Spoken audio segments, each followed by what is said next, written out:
आजी नातीच्या किचनमध्ये तुम्हा सर्वांचं स्वागत आणि मनापासून शुभेच्छा। आज आपण पारंपरिक पद्धतीची आळूचं फतफद म्हणतात किंवा आळूचं गरगट म्हणतात ते करणार आहे। ते खूप असं पौष्टिक असतं। ते आता हल्ली होत नाही, पण पूर्वी लग्न कार्याने आळूची भाजी ही पहिली असायची। आता ही आळूची भाजी मागं पडली आहे, आता पनीर जास्त आलेलं आहे। तर ती आळूची भाजी कशी करायची आहे ती पाहू आपण। 5 पानांची एक गड्डी घेतली आहे, ती स्वच्छ धुवून ठेवलीत आणि त्याचे देठ पण काढलेले आहेत। तर त्याच्यासाठी मी आधी काय करणार आहे, शेंगदाणे आणि हरभऱ्याची डाळ ही 2 तास भिजायला टाकणार आहे। त्याला लावायला लागेल डाळीचं पीठ, फोडणीसाठी हिंडले जात खोबऱ्याचे काप आहेत, ही मिरची आहे, एक कोथिंबीर आहे आणि हे एक मोठा चमचा चिंच गुळाचा कोळ घेतलेला आहे। फोडणीत घालायला कढीपत्ता।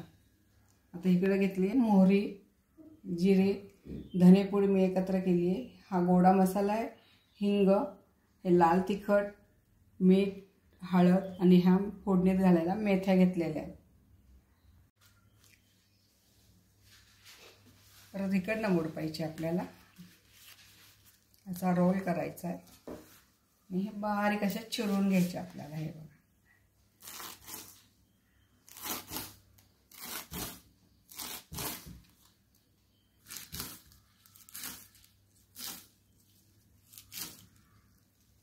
परत याला मध्ये कापून घेणार आहे आपण।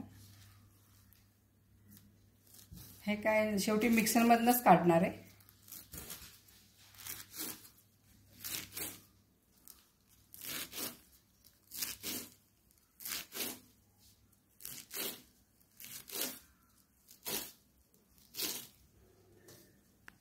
आपण जे देठ काढले होते ना, त्याचे कवळे कवळे देठ पण आपण थोडे घेणार आहे। याच्यात भाजी चांगली लागते या देठामुळं।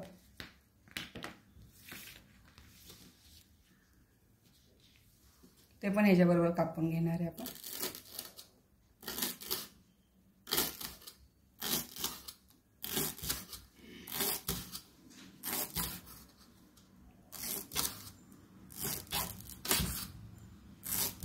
एवढे देठ बास होतात।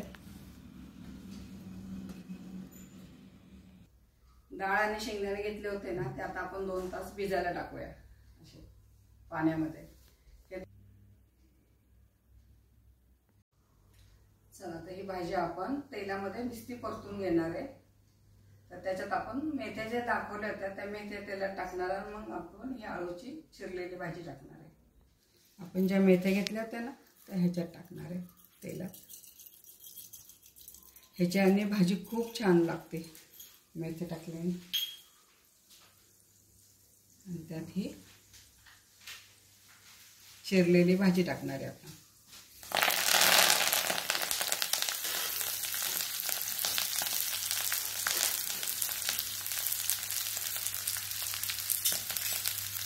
छान परतून घेणार आहे मेथी आणि आळू।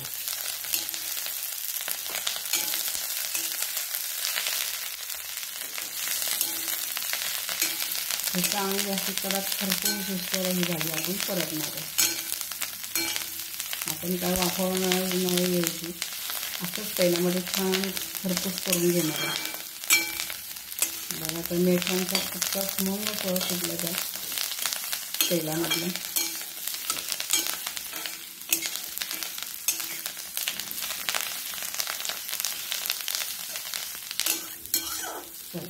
हे आळू आपण छान तेलामध्ये असे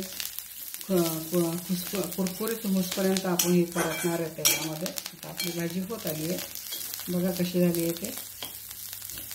मेथ्या आणि आळूचा इतका खमंग सुवास होत आहे। छान पाणी जाऊपर्यंत ह्याचं तेलात परतून घेणार आहे।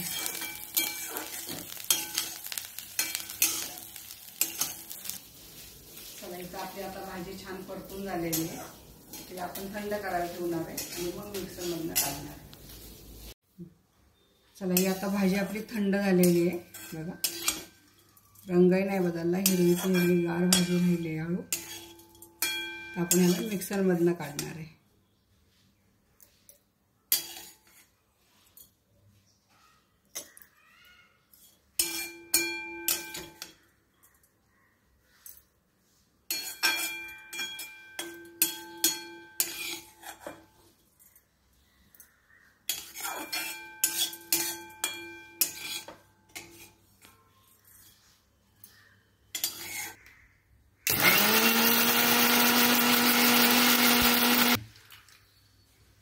पाणी टाकायचं.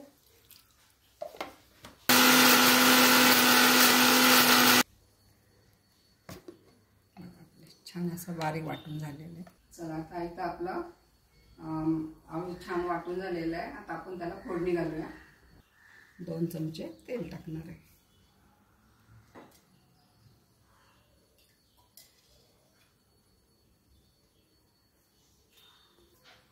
आपण जे डाळीचे पीठ घेतलं होतं ते खलवून घेऊया.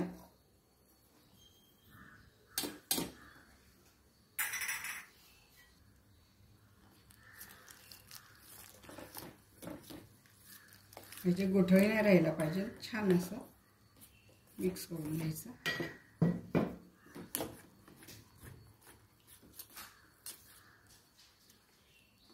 गोठळे राहिले तर ते भाजी चांगली नाही होत. एकदम असं पातळ करून घ्यायचं आपल्याला.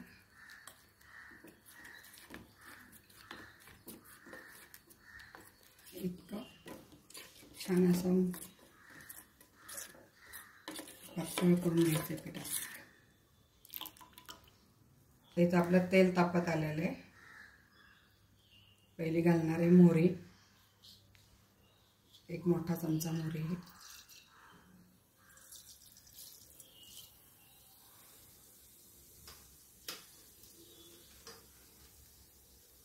मोहरी छान तडतडले की आपण त्यात घालणार आहे जिरे.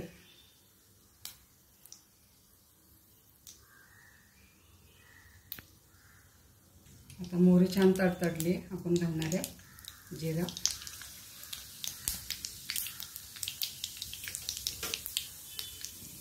जिरा झाला की आपण याच्यात कढीपत्ता टाकणार आहे. मिरची घेतली होती, खोबरं थोडंसं तळायचं आपल्याला त्याच्यामध्ये. आता थोडासा हिंग आहे तो घालणार आहे. आलं लसूण घरी केलेलं आहे.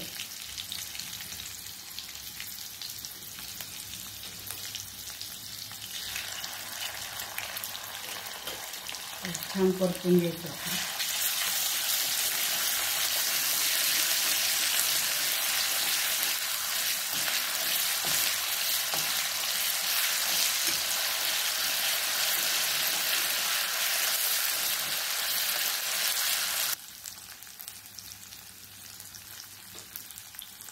धने जिरे पुढे.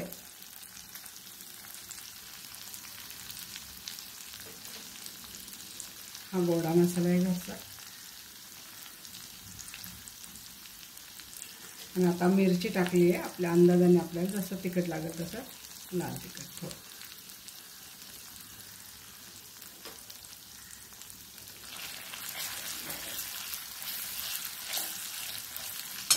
हे छान परतून झालं की आपण जे शेंगदाणे डाळ भिजायला टाकलं होतं ते टाकणार.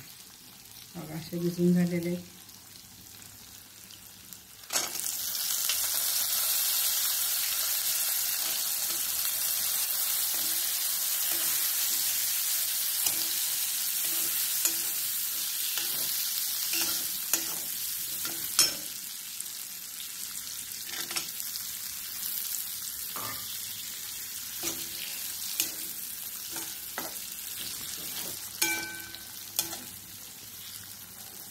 हे छान परतून झालेले. आता आपण ह्याच्यात घालणार आहे आपण जे मिक्सरमधलं भाजी केली होती ना बारीक, ते थोडंसं पाणी घातलं. आता हे आळूची भाजी ह्याच्यात टाकणार.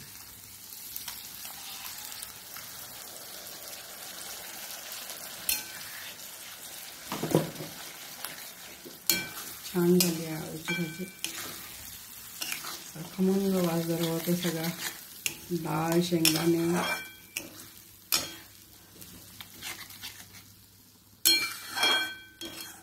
आपण आता ते पीठ घालणार आहे आपण ह्याच्यामध्ये. आता तुम्हाला कसं लागते, घट्ट लागते पातळ लागते त्या पद्धतीने आपण ह्याच्यात पाणी घालणार आहे. तुम्ही कोणाला सुक्की पण जास्त आवडते, कोणाला जास्त असं पातळ आवडते. आमची तर ती पातळच भाजी आवडते.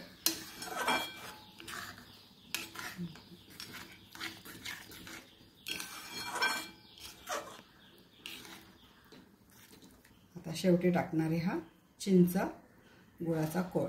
हे मोठे 2 चमचे घेतलेला आहे मी.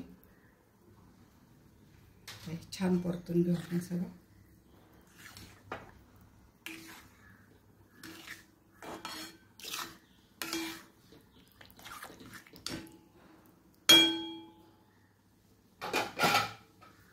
शेवटी टाकणार आपण मीठ.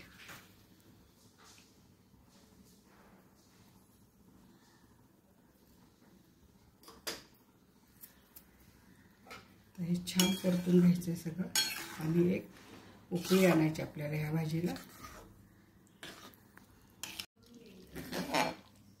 बघा इथं आपली आता आळूची भाजी छान झाली आहे. इतका खमंग स्वाद उरवतो, मेथ्या शेंगदाणे सगळा मसाला किती छान झाली. तर शेवटी राहिली होती आपली थोडी कोथिंबीर. कोथिंबीर नाही टाकत तरी चालते याला, पण थोडीशी टाकते. इथं आपली आता आळूची भाजी तयार झाली आहे. आता ही काय आळूची भाजी किंवा आळूचं फतफतं करून तयार झालेलं आहे. हे कशाबरोबर खायचं असतं? हे पोळी, साधा भात किंवा मसाले भात असेल, मसाले भात, जिलबी आणि मठ्ठा ह्याच्याबरोबर तर ही आळूची भाजी खूप छान लागते. तुम्ही साध्या पोळीबरोबर खाल्ली तरी चांगली लागते. तुम्हाला जर ही रेसिपी आवडली असेल तर लाईक करा, कमेंट करा, सबस्क्राईब करा. पुन्हा भेटूया अशाच नवीन नवीन पारंपरिक पदार्थाबरोबर. तोपर्यंत संत तुकाराम महाराज म्हणतात, मन करा रे प्रसन्न सर्व सिद्धीचे कारण.